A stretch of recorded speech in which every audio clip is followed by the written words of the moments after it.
सकाळी सकाळी नाश्ता काय बनवायचा हेच सुचेत ना। दररोज कांदा पोहे खाऊन घरातले लोकही कंटाळले होते आणि माझा अंश तर जास्तच। म्हणून आज काहीतरी नवीन रेसिपी आपण ट्राय केलेली आहे। व्हिडिओ शेवटपर्यंत नक्की बघा। मी 2 वाटी पोहा घेतलेला आहे, त्याला 2 वेळेस स्वच्छ पाण्याने मी धुवून घेतलं।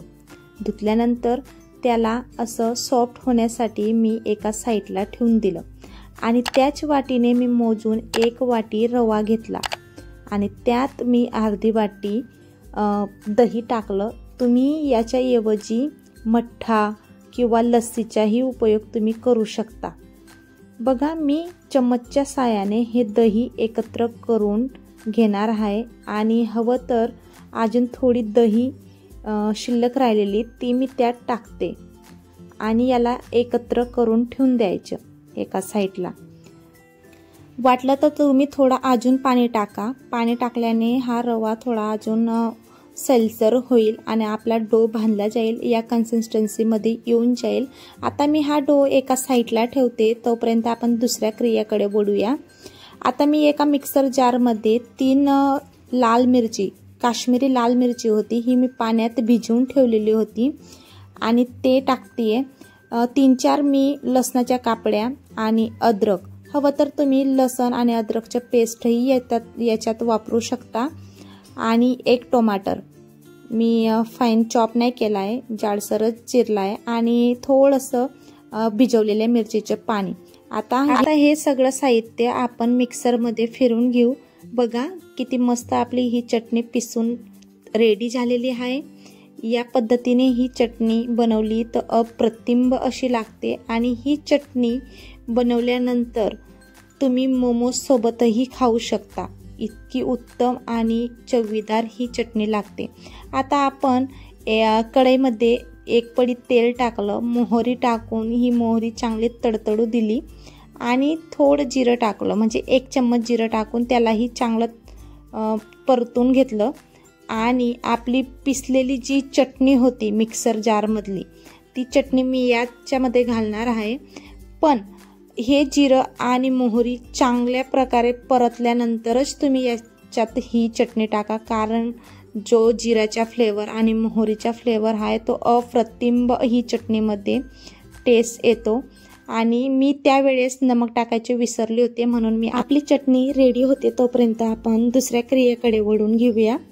ही चटणी इन्स्टंट बनवली जाणारी चटणी आहे। तुम्ही केव्हाही आणि कुठेही ही चटणी इन्स्टंट बनवू शकता आणि टेस्टला तर अप्रतिम लागते। जेव्हा तुम्ही बनवणार आणि टेस्ट करणार तेव्हा तुम्हाला समजेल। आता आपला पोहा पण भिजून रेडी आहे। आता याला हाताने चांगलं मळून घेऊया आणि डोच्या कन्सिस्टन्सीमध्ये घेऊन येऊया।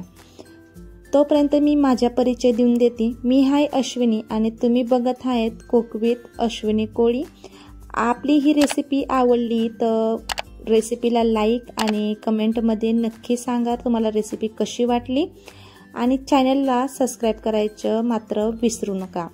आता बघा, आपला हा पोहा मस्त असा डोच्या कन्सिस्टन्सीमध्ये येऊन गेला आणि दह्यामध्ये भिजवलेला रवा सुद्धा आपला मस्त भिजून असा फुलून गेलेला आहे। त्याला दोघांना मिळून असं एकत्र करून मी मिक्स करून घेते। बघा किती मस्त प्रकारे असं मिक्स होतोय। आणि जर तुम्हाला वाटलं तर थोडं बॅटर आपलं असं सुक्कट सारखं वाटतंय, म्हणजे कोल्ड वाटतंय, तर तुम्ही पाणीच्या हक्काही यात घालू शकता। मी चवीनुसार नमक टाकलं आणि भरपूर अशी चिरलेली मी कोथिंबीर याच्यात घालतीये। हवं तर तुम्ही कढीपत्ताचाही वापर यात करू शकता, पण कोथिंबीर मात्र भरपूर टाका, कारण कोथिंबीरने या रेसिपीला अप्रतिम अशी चव येते आणि असं खुसखुशीत आणि कुरकुरीत मस्त हे आपले वडे म्हणा या टिक्क्या म्हणा हे बनून रेडी होतात। बघा, मी या प्रकारे सगळं बॅटर मिक्स करून घेत। आपलं हे बॅटर मिक्स करून झालेलं आहे। आता आपण हे बॅटर साईडला ठेवूया आणि आपल्या चटणीकडे वळूया। आपली चटणी पण मस्त अशी बनून रेडी झालेली आहे। बघा किती मस्त असा सुरेख कलर आलेला आहे। ही बघा किती मस्त अशी ही चटणी बनून आपली रेडी आहे। बघताच तोंडाला पाणी येईल अशी ही चटणी आहे आणि ही चटणी तुम्ही मोमोजसोबत किंवा कुठल्याही स्नॅकचा नाश्ता बनवला त्या नाश्त्यासोबत तुम्ही एन्जॉय करू शकता। जर तुम्हाला ही चटणीची रेसिपी सेपरेट हवी असेल तर मी नक्की घेऊन येईल, कमेंट करून मला नक्की सांगा। आणि जर तुम्हाला हे बॅटर हाताला असं चिपकत असेल आणि थोडंसं असं वाटत असेल की हाताला चिपकतंय तर थोडासा तेलाचा हात लावा आणि हे बॅटर अजून एक वेळेस मिक्स करून घ्या। हवं तर तुम्ही तेल किंवा पाणीचाही वापर करू शकता, त्यात काही नाही।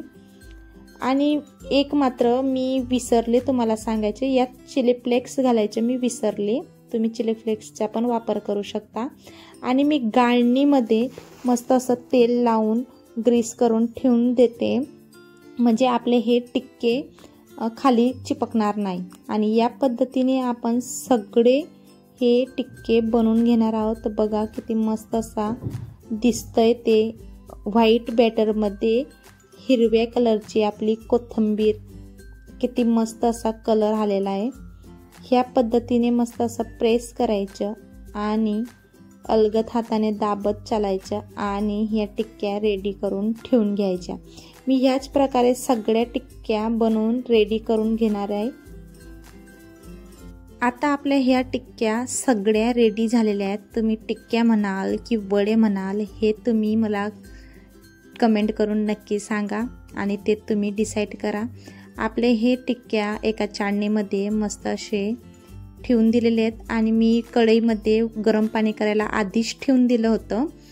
आणि ह्या टिक्क्या आपण 7 मिनिटासाठी कम आचेवरती शिजवून घेणार आहोत, म्हणजे वाफ घेऊन घेणार आहोत। बघा 7 मिनिटं झाले, आपल्या टिक्क्याही मस्त असे वाफेमध्ये वाफून झालेल्या आहेत, अजिबात ह्या एकमेकांना चिपकल्या नाही आहेत। एका पॅनमध्ये 1 पडीपेक्षाही कम तेल टाकून मी मोहरी आणि 1 चम्मच जिरे असं टाकून चांगलं तडतडून घेणार आहे। हे रेसिपीला अगदी कम तेलामध्येही तुम्ही फ्राय करू शकता, म्हणजे सेलो फ्राय करू शकता, जास्त तेलही लागत नाही आणि तेल फ्री म्हणजे ऑइल फ्री हा नाश्ता आहे। बघा किती मस्त असा आपल्या ह्या टिक्क्या आहेत। आता यांना चांगले असं लालसर कलर येईपर्यंत आपण फ्राय करून घेऊया। बघा मस्त अशा आपल्या ह्या टिक्क्या फ्राय होऊन झालेल्या आहेत। आणि तुम्ही ही रेसिपी कुठून बघताय, कुठल्या राज्याहून बघताय हे मला कमेंट करून नक्की सांगा। आणि तुम्ही चॅनलवर विजिटही करतात, व्हिडिओ पूर्ण बघतात, पण चॅनलला सबस्क्राईब का नाही करत मात्र हे मला काही कळेना। प्लीज माझ्या चॅनललाही सपोर्ट करा थोडा। हे बघा आपली ही टिक्की बनवून रेडी आहे। इन्स्टंट बनणारा हा नाश्ता तुम्ही कधीही आणि केव्हाही बनवू शकता आणि टेस्टला तर अप्रतिम लागतो, हे मी तुम्हाला आधी पण सांगितलं। बघा कशी वाटली तुम्हाला ही रेसिपी मला नक्की कळवा। आणि चॅनलवरती तर नवीन असाल तर चॅनलला सबस्क्राईब करायचं मात्र विसरू नका। आशा करते तुम्हाला ही रेसिपी नक्की आवडली असेल। मस्त ही रेसिपी आपली चवीला तर भन्नाट लागते, एक वेळेस नक्की बनवून बघा। तोपर्यंत बाय बाय।